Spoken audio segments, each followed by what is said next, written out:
Bonjour à toutes et à tous. Comme convenu, aujourd'hui, nous allons aborder la question des fondations et du sol. Euh, Petite parenthèse, j'ai vraiment cherché un autre endroit où m'installer pour vous parler, et puis finalement, je trouvais que ce fauteuil restait le plus agréable. Donc, les fondations. Je voulais limiter mon empreinte écologique. Et en même temps, je voulais construire quelque chose qui tienne dans la durée. Donc, la première solution, ça reste évidemment de couler un radier complet de béton.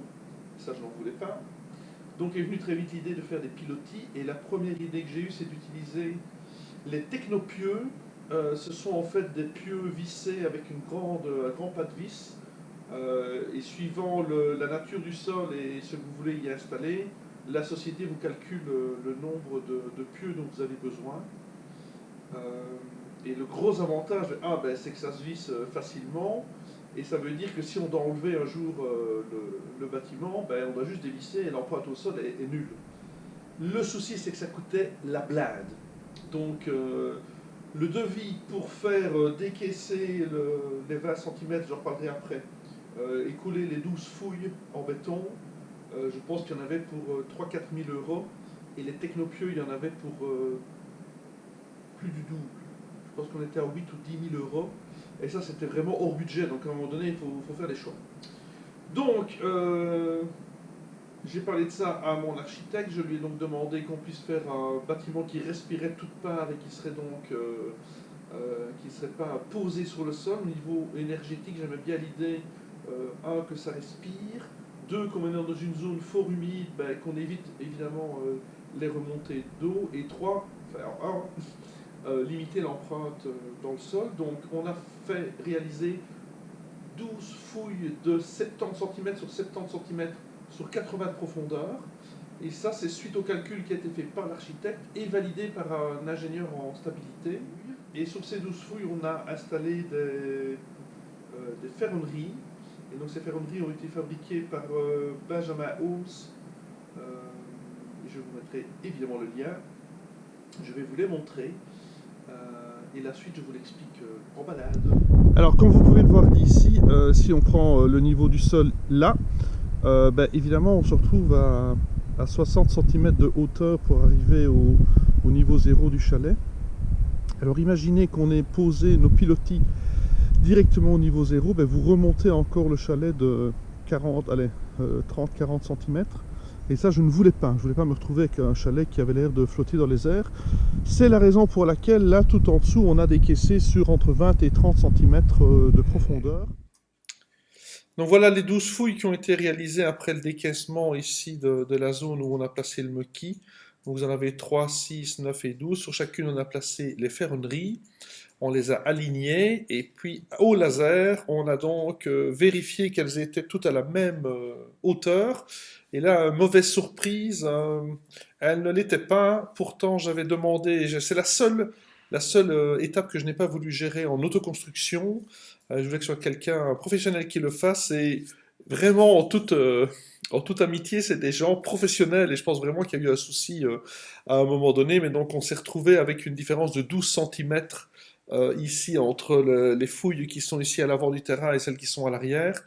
Donc vous allez le voir après, on a corrigé tout cela. Et pour corriger tout cela, en fait, qu'a-t-on fait? Eh bien, on a utilisé des tiges filetées, donc on a troué dans les fouilles, on les a placées, on a fait un scellement chimique. J'étais pas très fan, mais bon, voilà, à un moment donné, on n'a pas le choix. Ça permet en plus ici, avec les boulons, de régler l'assiette correctement. Et puis ainsi de placer la poutre dans le U. Et puis vous voyez, les poutres ont été trouées. On a replacé une tige filetée, on a boulonné à chaque endroit. Et comme vous le découvrez aussi ici, en fait, en décaissant, je me suis rendu compte que ça allait devenir une mare, parce que ce n'est que de la terre glaise après 20 cm de bonne terre. C'est pas une terre très riche là où on est. Et donc voilà, donc on a refait un drain ici, enfin deux drains, et qui ramènent toute l'eau vers l'arrière du chalet pour placer les citernes là-bas. Et puis, une fois que les poutres ont été mises, voilà, donc voilà le décaissement. Vous voyez, on a dû ajouter, on a refait en fait un petit coffrage. Voilà, l'histoire nous dira si effectivement tout ça tiendra bien dans la longueur.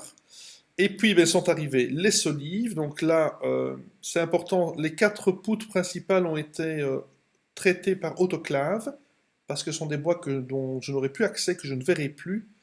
Et comme c'est quand même la base du chalet, je voulais au moins que ces bois-là soient traités. Par contre, les solives ne le sont pas, puisqu'elles seront protégées par le pare-pluie. Mais donc voilà, solives, chaînage.